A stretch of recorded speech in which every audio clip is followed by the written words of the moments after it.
Bueno, entonces todo es relativo, ¿no?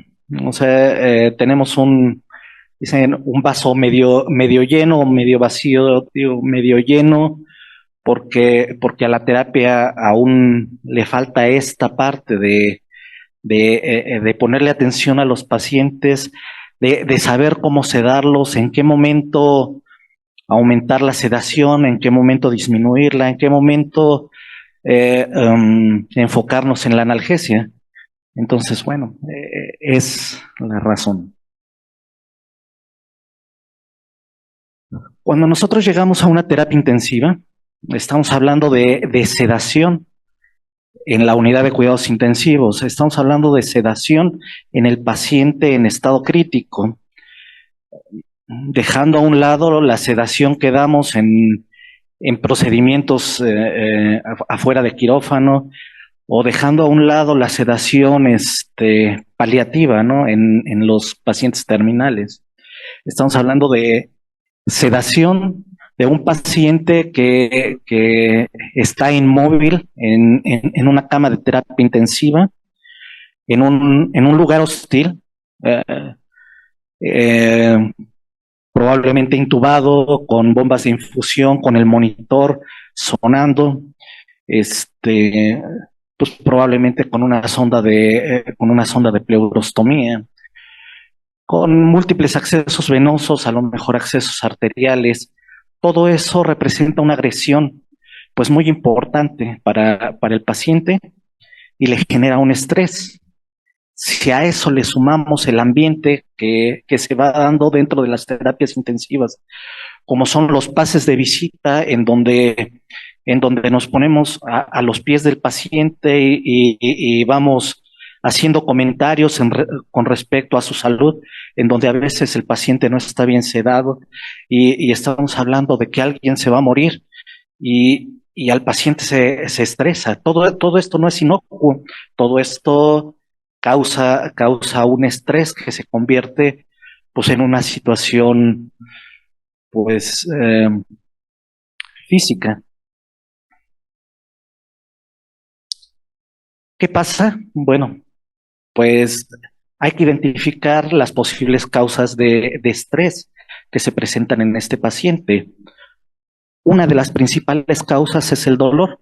Se habla de que el 80% de los pacientes que están en las unidades de cuidados intensivos presentan dolor agudo y el 40% de los pacientes tienen un dolor no identificado. Muchas veces no sabemos de dónde proviene el dolor.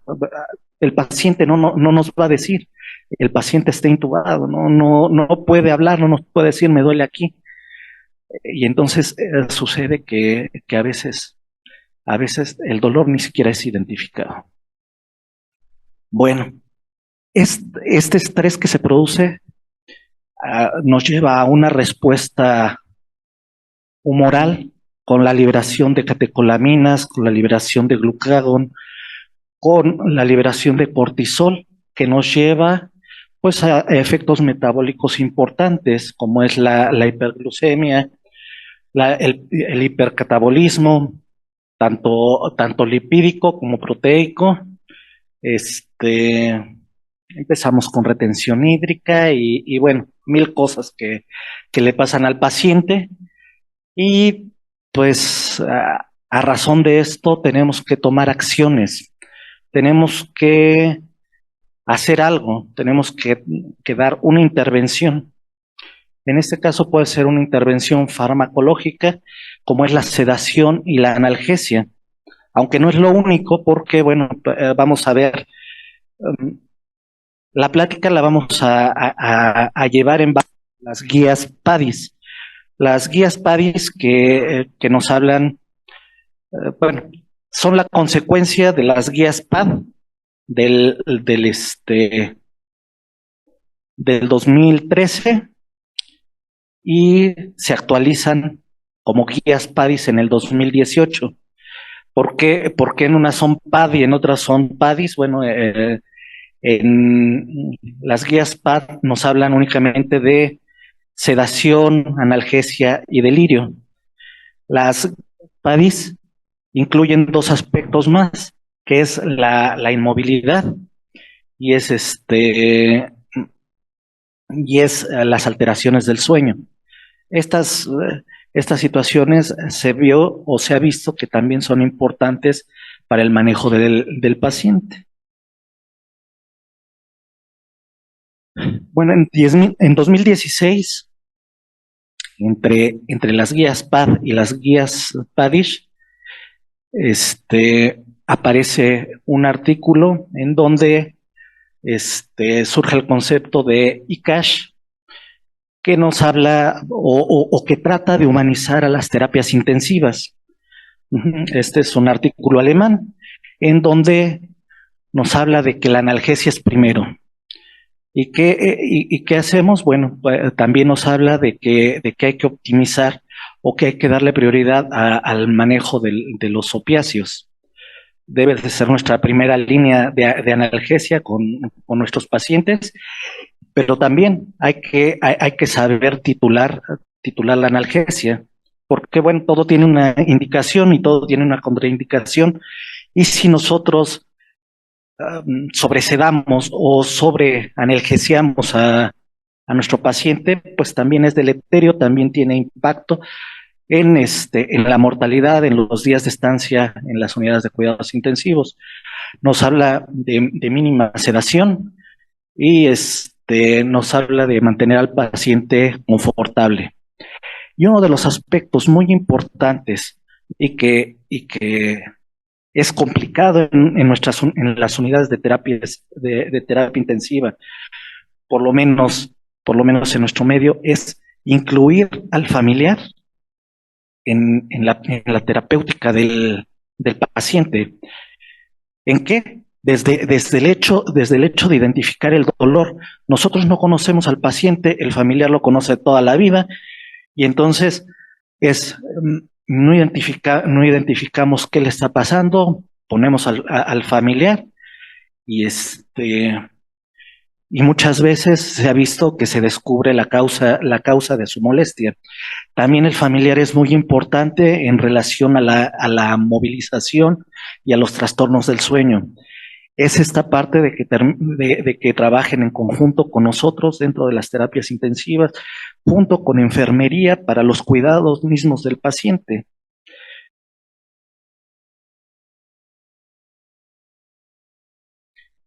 Bueno, a lo largo de la historia ha habido múltiples conceptos o múltiples definiciones de dolor.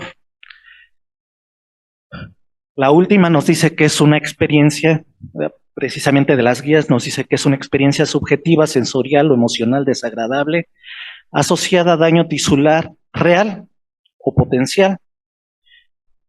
Hasta aquí coincide con las definiciones anteriores. Esta última parte que dice, o bien descrita en términos de tal daño, completa la definición. ¿Esto qué quiere decir? Que al paciente le duele si dice que le duele, que el paciente siente en donde dice que siente y nosotros le tenemos que creer. No hay vuelta de hoja. Si el paciente dice me duele, pues le duele. Pero sí es importante conocer las causas, conocer la etiología del dolor. ¿Cuál? Bueno, si muchas veces lo que motiva su ingreso, una fractura de cadera, una fractura de columna, una cirugía abdominal, que sea, eh, como parte de los procedimientos invasivos que realizamos, de colocación de catéteres, de líneas arteriales. Por eso es muy importante, bueno, en esta parte, detenernos a pensar que aunque el paciente esté sedado y aunque el paciente tenga adecuada analgesia, nosotros debemos de ofrecer pues, pues un soporte extra cuando vamos a hacer procedimientos médicos como la colocación de catéteres. ¿Qué tenemos que hacer? Pues anestesia local. O como en el caso como en el caso de los procedimientos de enfermería, como cuáles, como la aspiración, como la movilización, ¿qué se tiene que hacer? Pues programar las horas en las que se les va a administrar los analgésicos poco antes de que se vaya a movilizar. Se ha visto que la movilización genera mucho estrés a los pacientes y muchas veces esto repercute en los días de estancia hospitalaria. Y bueno, la misma inmovilidad. El paciente no se mueve, al paciente no lo mueve. O sea, esto al cabo de unas horas le va a generar una molestia. Y lo que es peor, a veces les generan úlceras por presión. Y y hablamos de una situación que es otro tema diferente, pero que es un problema real y que lleva al paciente a fallecer. ¿Qué factores influyen? El umbral del dolor, experiencias pasadas, si el paciente ya estuvo en la terapia intensiva o si ya tuvo alguna otra experiencia. Incluso le molesta hasta o se toma en cuenta hasta el hecho de que al paciente de al lado le duele, ¿no?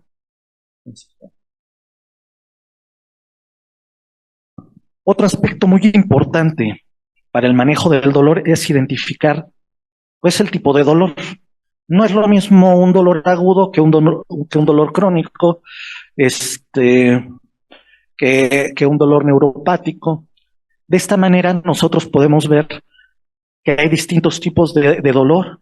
Podemos ver que un dolor agudo se puede convertir en dolor crónico si no lo manejamos. Entonces, a lo mejor nosotros decidimos una terapéutica con opiáceos y a lo mejor lo que el paciente necesita son neuromoduladores. Y en este sentido, pues tenemos que intervenir de forma adecuada. ¿Cómo vamos a medir el dolor? Bueno, pues a través de escalas. ¿Cuáles? Bueno, muchísimas. Hay más de 11 escalas, pero no todas son validadas, no todas tienen una sensibilidad y especificidad adecuadas para aplicarlas dentro de las terapias intensivas. Las escalas visuales son muy buenas afuera de las terapias intensivas, en donde el paciente se puede comunicar de alguna manera, pero adentro de la terapia no. ¿Qué tenemos? Hay dos escalas. BPS, que que bueno, apenas validada en su traducción al español, y está la CEPOT, que es la más aceptada para el manejo o la monitorización del dolor en el paciente en la terapia intensiva, con una sensibilidad de 86% y una especificidad de 78%. Marca varios parámetros como la expresión facial, los movimientos de los miembros, tensión muscular, adaptación al ventilador y vocalización. El punto de corte es a partir de 2 y de ahí pues va aumentando y vamos sabiendo que el paciente o vamos a monitorizar pues cómo está el grado de dolor del paciente. Las escalas son importantes porque pues así como hacemos un taller hemodinámico, así como monitoreamos la función pulmonar, debemos de monitorear la sedación. ¿Cada cuánto? Pues por turno, cada 6 horas, cada 8 horas, pero se tiene que monitorizar, pues como cualquier otro parámetro. Uh-huh. Ese es el éxito ¿Con qué? ¿Con qué vamos a manejar el dolor? Bueno, las guías dejan un tanto fuera a los AINES, porque en el contexto de un paciente en estado crítico, que probablemente tiene daño hepático, que tiene daño renal, y de alguna manera, pues, le dan peso a los opioides.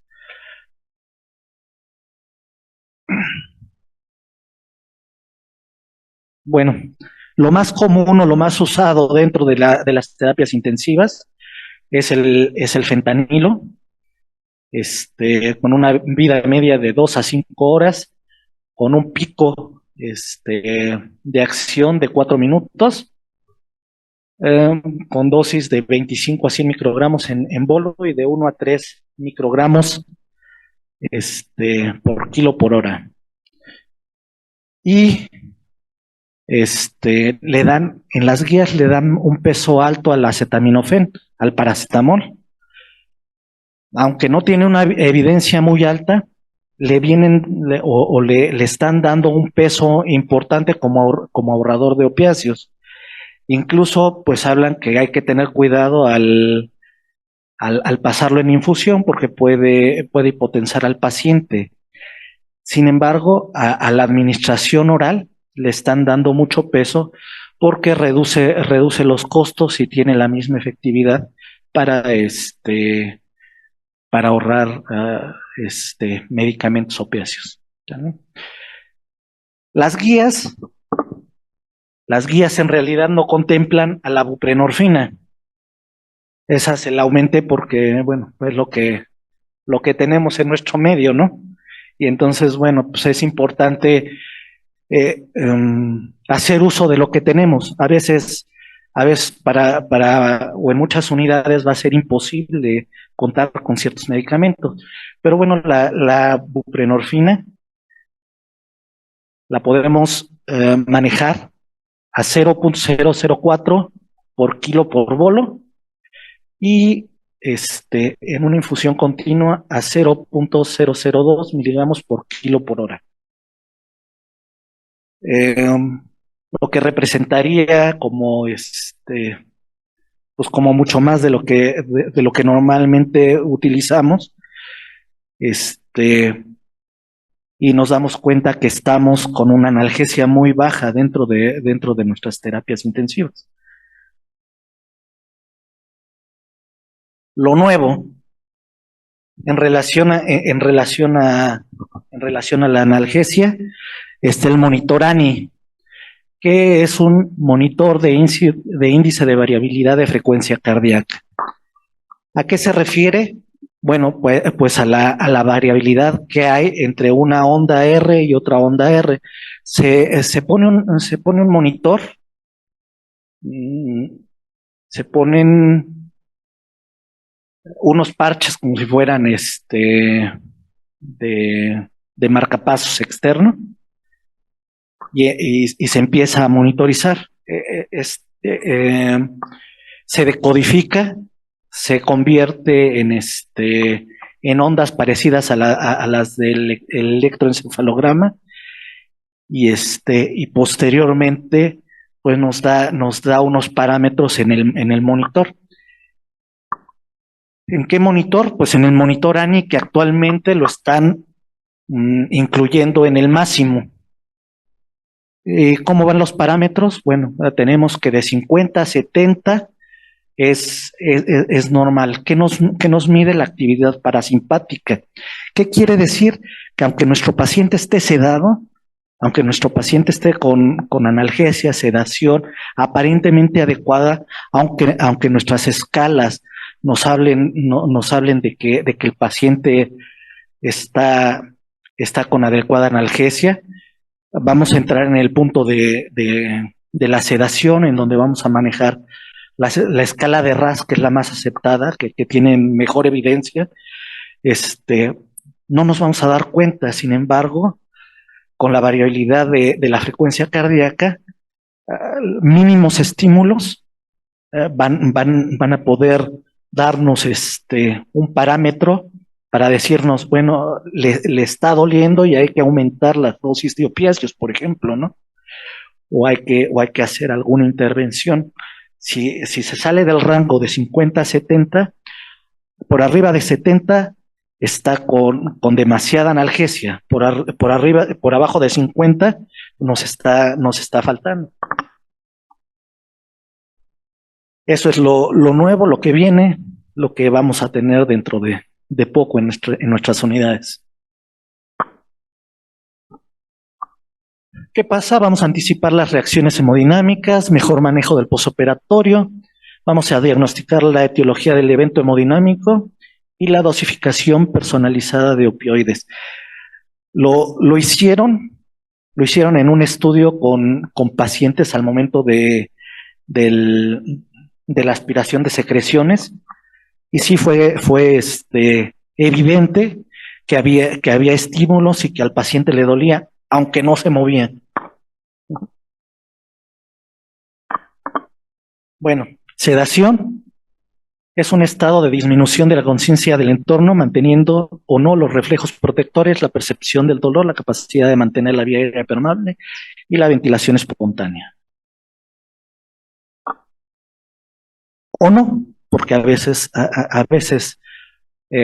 con una sedación podemos no mantener la ventilación espontánea. A veces esto sucede, pero en una unidad controlada, como es una terapia intensiva, pues no pasa nada, porque normalmente cuando optamos por una sedación en la unidad de cuidados intensivos, tenemos a un paciente intubado con la vía aérea protegida.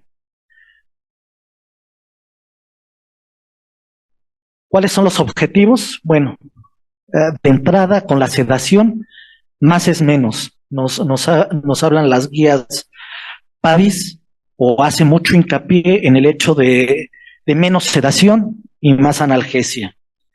Estamos hablando del 95, en donde nos manejaban el concepto de pseudoanalgesia, a las guías PAD, en donde se empieza a manejar el concepto de analgosedación, dándole importancia o mayor peso a la analgesia.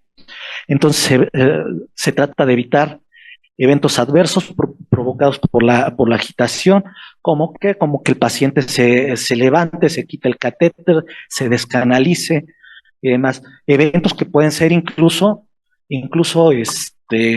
o poner en riesgo al personal de salud. Ha habido pacientes que se levantan y agreden, ha habido pacientes que se levantan y tiran los monitores, ha habido pacientes que se levantan y rompen el vidrio de la división entre un cubículo y otro. ¿Qué pasa? A veces el monitor se les viene encima. ¿Qué pasa? A veces con el vidrio que se rompió, se pueden cortar. Se ponen en peligro ellos y ponen en peligro a los demás. Se trata de facilitar su adaptación o sincronía con el ventilador. Ayer nos hablaba el doctor Sergio de las múltiples disincronías, que esto es una situación de observancia que necesitamos tomar mucho en cuenta. Siempre nos han hablado de que el ventilador es una computadora y nosotros debemos de adaptar el ventilador al paciente, no el paciente al ventilador. Se trata de ajustar primero lo que está mal en el paciente, se trata de primero analgesia, se trata primero de adaptar al paciente al ventilador, y ya si no se puede, pues ya buscar otras estrategias. Como en qué lo vimos, nos tiró todos nuestros conceptos el COVID, en donde la complianza de los pacientes disminuía tanto, empezaban a retener CO2 y era imposible ventilarlos. Fue necesario hacer uso de los bloqueadores neuromusculares, fue necesario pronarlos, fue necesario buscar otras estrategias. Y ahí se rompió todos los conceptos o toda la tendencia que hay en relación al manejo de la sedación. Y bueno, otra parte importante pues es el confort del paciente. Y con esto viene el otro aspecto, ¿no? Siguen tomando en cuenta o siguen manejando el concepto este, de disminuir las dosis de los sedantes por las mañanas y proporcionar confort en las noches. Eh, Menos sedación, y si el paciente lo va requiriendo, hay que ir disminuyendo los sedantes en un 50%. Uh-huh. Bueno, Esto es en el paciente que normalmente vemos que llega a la terapia intensiva por una situación que requirió intubación, que se va a corregir en los siguientes días y se va a poder extubar sin mayor problema en corto tiempo. Mm, se resuelve lo que lo llevó a la intubación, le quitamos el tubo. Pero hay pacientes que, que entran dentro de la sedación profunda, que sale de todo concepto de sedación normal, que sale fuera de la medición de las escalas y son, y son algunas situaciones muy específicas, como la hipertensión abdominal, el estado asmático, el estado epiléptico, eh, el uso de bloqueadores musculares. Es importantísimo mantenerlos sedados, ¿no? Um, a veces se hace un procedimiento o se lleva a cabo alguna acción, como precisamente una aspiración o alguna situación así. Y, no, pues se está moviendo, pásale un decuronio, ¿no? Y el paciente solo está intubado con una sedación, pues no plena, y pues el paciente, pues le va a doler, va a sentir, le va a doler, pero no se va a poder mover, ¿no? Bueno, bueno, la hipertensión intracraneana, bueno, esa sí o sí tiene que estar sedada por arriba de los límites normales, debe de mantener un RAS de -5 y hasta que nuestro monitoreo cerebral nos permita bajar las dosis, pues lo despertamos, ¿no? Y la otra que nos mencionaban es la hipertensión abdominal. Uh-huh. Esto es muy importante. Y bueno, sobre la hipertensión abdominal, pues muchas veces lo que necesita pues es la intervención quirúrgica, ¿no?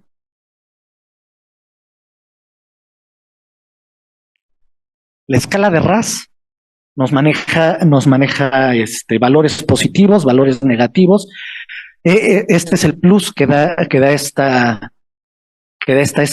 escala porque nos permite ver de un lado todo lo que es sedación y de otro lado todo lo que es la agitación, todo lo que es el delirio y demás. Bueno, relativo, porque en términos generales, si hay sedación, pues se confunde con otros factores que pueden desencadenar delirio.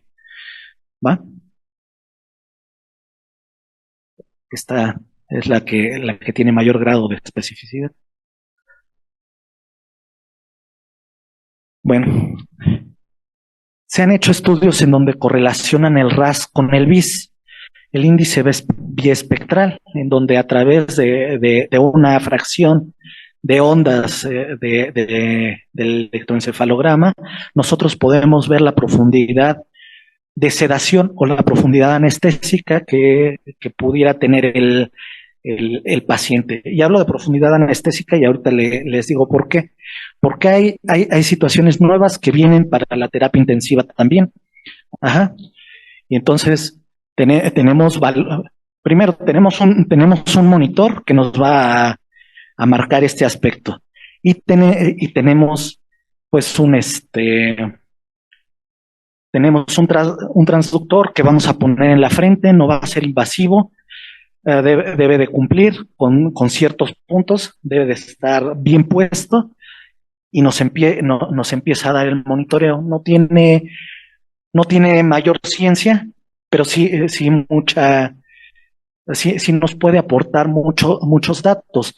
¿Por qué? Porque nosotros con una escala sabemos que tiene un RAS de -5, pero no sabemos la profundidad que está manejando el paciente. Del RAS de -5 no hay más. Cuando el paciente puede tener un BIS de -15 y estar ya en un BIS de 15 o menos, y ya están presentando alteraciones cerebrales que van a tener consecuencias como déficit neurológicos a futuro, a veces, o déficit cognitivos a futuro que a veces son imperceptibles, pero sí hay daño. Y entonces cuando lo ideal sería que cuando nosotros tenemos un paciente que lo tenemos o que requiere una sedación muy profunda, lo tengamos con bis. Uh-huh. Y les hablo de que va a ser necesario porque lo nuevo que viene, pues es la sedación inhalatoria. Uh-huh.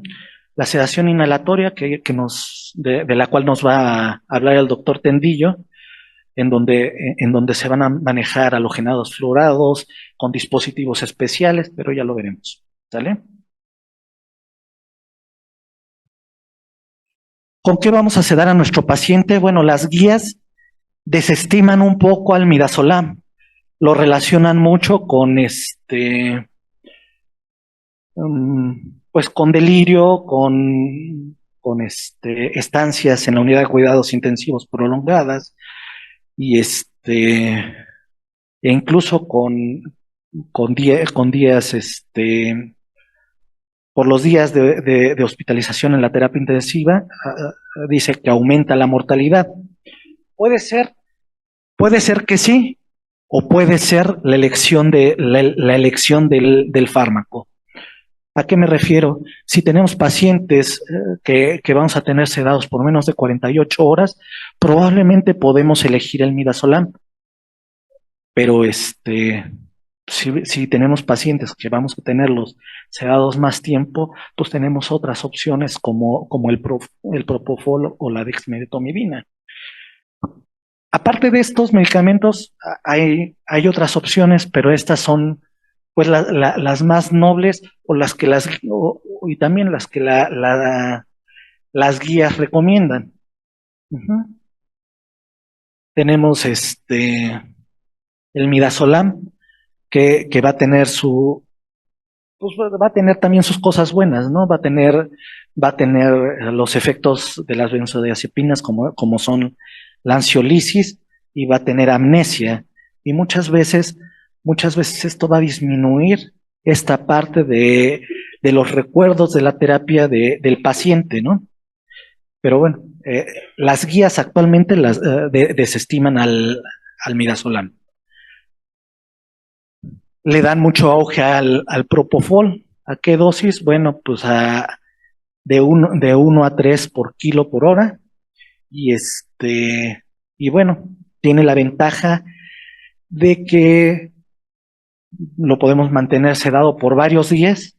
Nosotros retiramos el fármaco y el paciente despierta rápidamente, lo cual pues condiciona menos estancia hospitalaria. Si el paciente ya resolvió, si el paciente ya despertó, lo vamos a poder extubar rápido, vamos a evitar traqueostomías, vamos a evitar neumonías asociadas a cuidados a la salud, ¿no?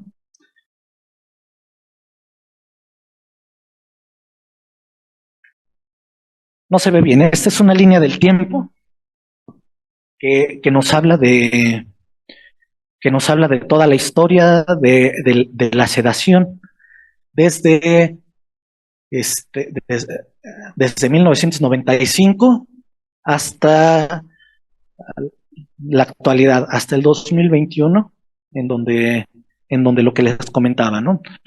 COVID-19 nos viene a, este, a cambiar todos los conceptos. Pero de aquí se rescatan las 4 guías. A lo mejor podemos rescatar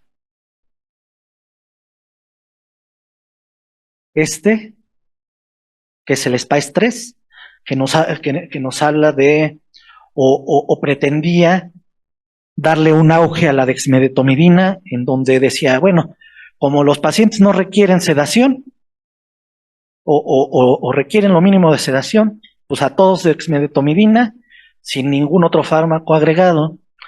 Y bueno, pues resulta que en el 80% de los casos tuvieron que agregar otro fármaco, ¿no?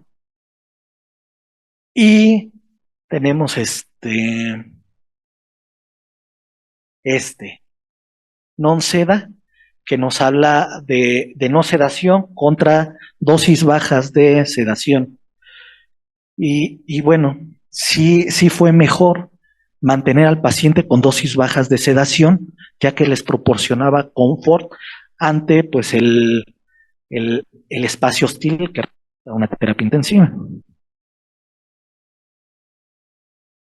Bueno, ya no me tardo, lo menciono en relación a que nuestro hilo conductual es la guía PADIS. Nos habla de síndrome confusional agudo caracterizado por una alteración en el estado de conciencia y reducción en la capacidad para enfocar, sostener o cambiar la atención junto con la desorganización del pensamiento que se desarrolla rápidamente y fluctúa a lo largo del día. Que es importante esta parte en donde fluctúa. La única guía aceptada este, va a ser la CAM-IQ. Bueno, ahí vamos nos dice que hay que tener una evaluación rutinaria, una detección temprana y un uso de herramientas válidas, como la CAM-IQ. Tenemos que, esta parte sí es importante en relación al delirio. Las guías mencionan o desestiman al midazolam en relación o a la asociación que tiene con el delirio. Y la otra parte son las transfusiones de sangre. Dice que a mayor transfusión hay más riesgo de delirio. Entonces, bueno, hay que tener cuidado y usar las transfusiones de forma prudente. Y hay factores de riesgo no modificables, como es el sexo, la ventilación mecánica, el apache, el trauma previo, el tabaquismo, que el paciente se encontrara en diálisis previamente, el uso de sustancias este, ilícitas, tabaco, alcohol, drogas, previo a su hospitalización. Uh-huh. Todo esto puede influir. Bueno, aquí en la CAMIQ vamos a medir el cambio agudo de curso o curso fluctuante del estado mental, la inatención, el estado de conciencia o el nivel de conciencia alterado y y el ciclo de sueño o vigilia que cumpliría ya con todos los aspectos de nuestras guías PADIS. Uh-huh. Es importante el manejo del delirio, ¿por qué? Porque nos puede ocasionar el delirio, así como la estancia en la unidad de cuidados intensivos, así como la sobresedación, un deterioro cognitivo que no vamos a ver hasta los 3 meses, hasta los 12 meses después de que el paciente ya se fue de alta. Uh-huh. El delirio lo vamos a asociar con estrés postraumático, el trauma que le ocasiona el estar en la unidad de cuidados intensivos y se asocia a una mayor estancia en la unidad de cuidados intensivos y a una mayor mortalidad. Para el delirio no se recomienda prevención, no es que si no tengo hipertensión arterial me voy a tomar un antihipertensivo por si me da, ¿no? Si se presenta el delirio, lo manejamos. Si no, no tiene razón de ser. Este, puede ser que nosotros estemos despertando a nuestro paciente y queremos una sedación más ligera, podemos optar por la dexmedetomidina. Pero si nosotros elegimos la dexmedetomidina para prevenir el delirio, está mal utilizado, ¿no? Tampoco se recomienda el uso rutinario de aloperidol o antipsicóticos atípicos. No así cuando ya se presenta. Eh, Trataremos de dar ciclos cortos de aloperidol o ciclos cortos de antipsicóticos atípicos. También se sugiere para el manejo del delirio el uso de dexmedetomidina a 0.5 a 1 microgramos en pacientes con delirio hiperactivo para lograr pues poderlo desvincular del ventilador. Y bueno, dice que si estás lo suficientemente preocupado por un resultado, posiblemente lo harás. Tú harás algo para solucionarlo. Y esto es en relación a, a las diferentes escalas, a las diferentes situaciones con que hay que medir la sedación, la analgesia y demás. Tenemos que empezar a medir en nuestras terapias intensivas. Muchas gracias.